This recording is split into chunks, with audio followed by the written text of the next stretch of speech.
Bienvenidos otra vez a las entrevistas con los articulistas de democratización. Queremos que este sea un espacio para que ustedes se animen a leer los artículos y solo un abrebocas con los articulistas. Así que hoy les dejo a un articulista súper chévere que nos acompaña. Voy a dejar que se presente él mismo y nos diga el nombre de su artículo. Bueno, hola, mi nombre es Tony Frangie, gracias por tenerme aquí. Soy periodista y politólogo, graduado de la Universidad de Boston y escrito para varios medios nacionales e internacionales y coordino el proyecto Vénesis de la UCAP. Y mi artículo se llama Lleva y trae, Venezuela en las redes globales de la desinformación. Creo que lo que más me gustó de tu artículo es la forma en la que está escrita, porque esa narrativa creo que le da como bastante sabor. Entonces, bueno, coméntanos de qué se trata tu artículo. Gracias. Bueno, mi artículo trata sobre el rol que tiene Venezuela, como bien dice el título, en las redes globales de la desinformación. Es decir, cómo Venezuela coordina con otros regímenes autocráticos del mundo en esparcir desinformación o contenido falso en redes sociales y además participa en campañas de desinformación y de propaganda en los procesos políticos de otros países y trata de impulsar narrativas nacionales en pro de fuerzas políticas en otros países. Ok, y en ese sentido, ¿cuál crees tú que es el principal peligro de la desinformación en América Latina? El principal peligro de la desinformación en América Latina no es meramente que impulse a fuerzas que pueden ser antidemocráticas, sino que genera desconfianza en las instituciones y genera polarización en la sociedad, lo cual a su vez alimenta esa desconfianza y ese ataque a las instituciones. Entonces realmente el propósito de la desinformación no es como tal impulsar una fuerza política u otra, sino minar las bases de los sistemas democráticos que se han establecido en América Latina desde los años 80. Ya hacia el final del artículo, una parte de tu conclusión es la República de la Desinformación. Ese concepto me llamó mucho la atención y sí me gustaría que nuestros seguidores lo escuchen y puedan interesarse por él. Bueno, República de Desinformación es un término que uso libremente para hablar un poco del papel que tiene Venezuela. Venezuela no tiene un papel pequeño en la desinformación a nivel global. Facebook lo identifica entre los 7 países que participan mayormente en interferencia de desinformación en otros países. Oxford lo identifica como uno de los países que más desinformación y más tropas y troles tiene para promover narrativas y promover propaganda, promover información falsa.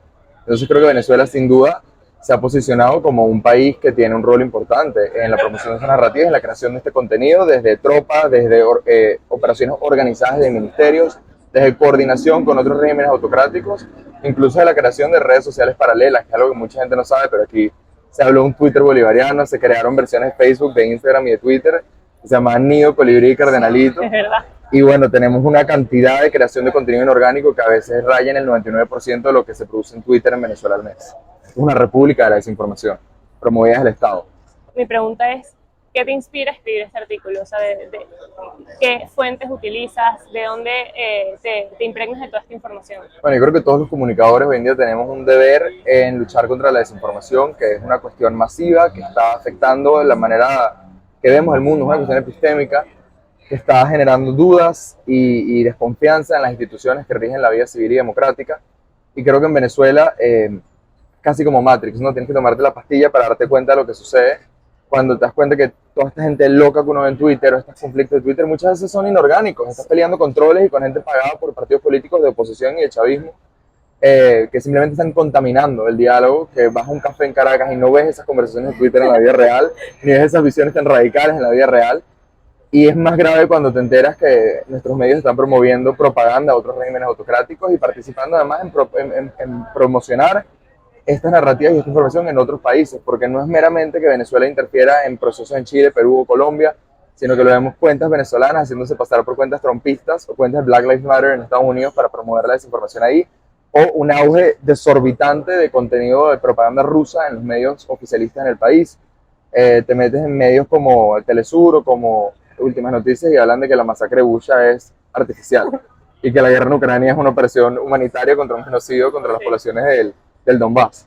Entonces creo que tenemos que entender un poco qué realmente está pasando en las redes y de esa manera mitigarlo y luchar contra eso para estar más informados, para ser una gente de letra en redes sociales. Y en ese sentido, ¿qué crees tú y qué quieres que se lleven los lectores al leer tu artículo? Bueno, yo quiero que entiendan un poco que no todo lo que se ve en redes es orgánico, no todo lo que se ve en redes es real, y que entiendan también las estrategias que usa el poder acá y afuera y las diferentes fuerzas políticas del país, porque no es meramente un asunto del oficialismo, en contaminar la conversación pública y en minar la confianza y en incrementar la polarización entre los venezolanos. Y creo que una vez, como te digo, el ejemplo de Matrix, que uno se toma la pastilla y ves la realidad, la píldora azul, si no me equivoco, con Matrix, no, la roja. La roja es la que es la realidad. Cuando te tomas la píldora roja, bueno, espero que mi artículo sirva como una píldora roja para entender la desinformación y lo que sucede en nuestras redes sociales. Bueno, muchas gracias a Tony Frangie por esta entrevista y por su artículo. Espero que lo lean. en red-forma.com y nos vemos la próxima. Gracias. Gracias. Gracias a ti.